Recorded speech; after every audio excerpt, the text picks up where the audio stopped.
Hey, Journey, we're going to try something new. We're going to, every once in a while, be able to come on here and just be able to talk a little bit about some stuff maybe we talked about on Sunday, or just some stuff coming up, and just have a discussion kind of midweek about everything.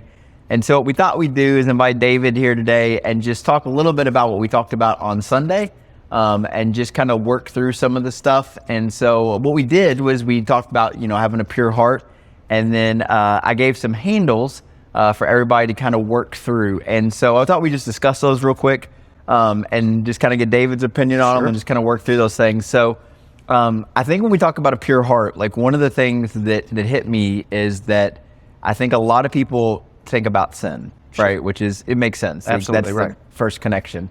But I think that like we often don't think about just our sin. We think about like other people's sins and all this stuff. So what I love is when David, when he in Psalm 139 talks about search me, O God. Sure. And so one of the handles I thought was just like learning to search yourself. David doesn't said search their heart. It said search your heart.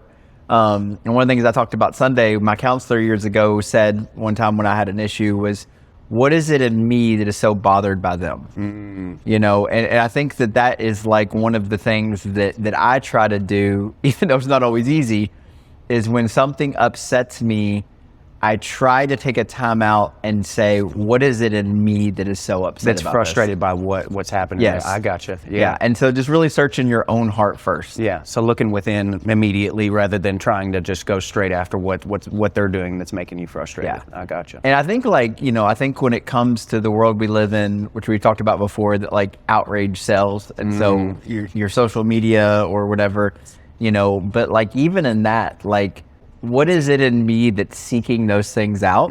Like, what is it in me that's really causing this friction and these problems? Sure. Yeah. So Yeah, I gotcha. Yeah, I think it's hard to look within, especially like when we're in the midst of stuff, like, and you talk about social media and how it's like, it's born to inflame us and it's born to make us so frustrated, and it's always so dramatic that we feel like sometimes we need to carry that into our personal lives and the way that we interact with others too. But I mean, finding the reason as to why you're upset at what's going on with somebody else, looking within is definitely going to be a hot hit. Yeah, I think one of the things I think that I see people that struggle with the most with this is just, and I've thought about before, is just self-awareness. Like trying to be self-aware, which is that hard work of searching your own heart. But just, it amazes me, like, and I do this too, but it's just human beings, I think how much we lack self-awareness sometimes. And I think that if people would step back and be more aware of themselves, I think it would help with, causing less of those problems. I mean, in the midst of being angry and all that stuff too, I mean, trying to find a point to where you can settle on yourself and kind of realign in order to make sure that you're focusing on yourself and your problems and your response to the problem itself is a difficult challenge for all of us. I mean, that's something I continue to struggle with as much as anybody else. Is like, I can try to have the conscious state of mind. I can know that there's a problem and I'm upset with something, but trying to level out in the midst of the craziness or the emotions and the frustrations and things like that. So I think, so then my second thing was, once we become self-aware, once we search our hearts, is to practice confession. And I think that is, it's one thing to just be aware of what's wrong inside of you. It's another thing to do something about it. Sure. And I encourage people, and I do this for people, is not just to confess to God. That's a starting point. Sure. Is search your heart and all that. But then also find someone else you can talk to about that.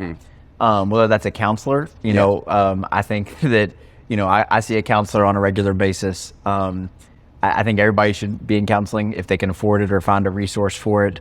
But just being able to talk to somebody about that. Sure.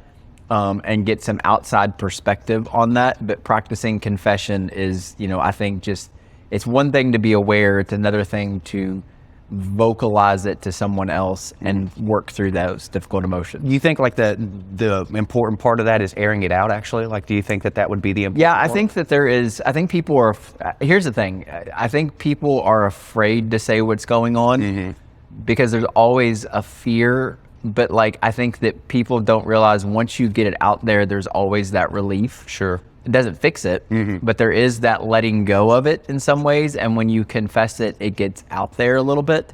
And I think sometimes it just helps to vocalize and say, this is what's wrong with me. Sure. And I think that it's one thing to say, like, I'm angry about this. Sure. It's another thing to say, why are you angry about this? And I think that's where confession comes in and really kind of roots in and kind of gets that, like, vocalizing what it is. Sure. And then, I mean, part of me would almost think that it's almost like the weight that's relieved off of you, because you're not necessarily carrying it alone anymore. Like you vocalized it to somebody else, so it's not you that's carrying the burden. You're still carrying the burden, but at least someone else knows about what's going on, and you've released it. I feel like so common for us, we just have this idea that we've got to hold everything in, that we're going to be the ones that hold strong, like, don't let everyone know about your weaknesses and things like that. And really, there's nothing wrong. Like, the Bible tells us to talk about these things, especially with one another, and use our resources of each other. Yeah. And I think that's a key point, is like weaknesses. People misunderstand, like, especially in Christianity, his strength comes in us through our weakness. Sure. And so to not be willing to admit the weakness, it's almost limiting what he could do in your life. Yeah. Yeah, so you're setting boundaries on his capabilities, because you think, and it goes back to, we talked about this on Sunday, it's a control thing. Sure. Like, I want to submit to Jesus, but I also want to be in control of everything. And those two worlds really can't exist at the same time. Yeah, they can't coincide. And then after we confess, we talked about, like, guarding your heart. Like, that could even be the top one probably, sure, but right. Let's just be honest, most of us at this point haven't guarded our hearts well. And I think, what do you do to guard your heart? Paying attention to what you listen to, what voices you're allowed to inform you. I think at the younger generation, this becomes even more hard because, growing up at my age, like, there weren't a lot of outlets or resources, probably better than outlets, that were informing you. You had movies and music and stuff like that. And stuff that was on TV. So. But now you're constantly being fed a narrative about your life and reality and all this stuff. And so just really trying to guard your heart once you understand there's something inside of all of us, but inside of you, because we're talking about you, that maybe needs to be worked through. Yeah. And one thing I'll say about, like, in my opinion, when it comes to guarding our heart, and I think a lot of us are, maybe naive isn't the best word for it, but maybe we don't pay as much attention to it, is that all of this stuff is trying to push something towards us, right? Like it's trying to sell something to you. It's an advertisement, or it's a promotion for some sort of product. I think a lot of us go into it with the thought of, like, oh, this is just a movie, or this is just a song that I'm listening to. Well, really, what is that song, or what is that movie? What is it pushing you towards? Is it drawing you closer to God and your relationship with God, or is it pushing you further away? What is exactly the narrative behind what you're watching, what you're listening to, things like that? I think a lot of us just maybe don't even pay attention to it. So maybe that's the challenge too, is, like, just pay attention to it. Is it pushing something towards you? Is it moving you? Is it moving your heart in a direction that's separate from God? Things like that. Well, I think it desensitizes you into that, when people, like, mess up or something, they're like, well, I don't know where that came from. Well, it's in there. Yeah. And it may not have been of your own doing, in the fact that you think these things, but, like, you become desensitized to what you're watching and paying attention to. Then when something happens, it comes out, and you may not even known it was in there, but it was, just because you've had exposure to it. Sure. So definitely guarding your heart. And then I think the fourth one is kind of the odd one, but I think we talked about, like, rediscovering a childlike wonder to faith, but also the world. We're so carrying so much stuff, and there's so much stuff, as we just talked about with guarding your heart, voices that are informing us of who we are and our worldviews and all this stuff.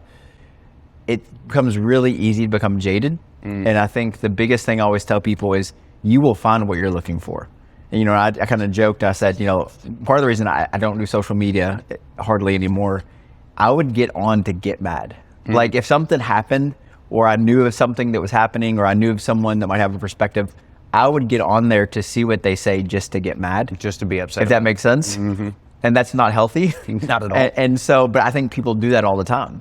Like, I joked, before, like, I would watch UK games and we'd be losing, so I'd get on Twitter just so I could see how mad I'm supposed to be.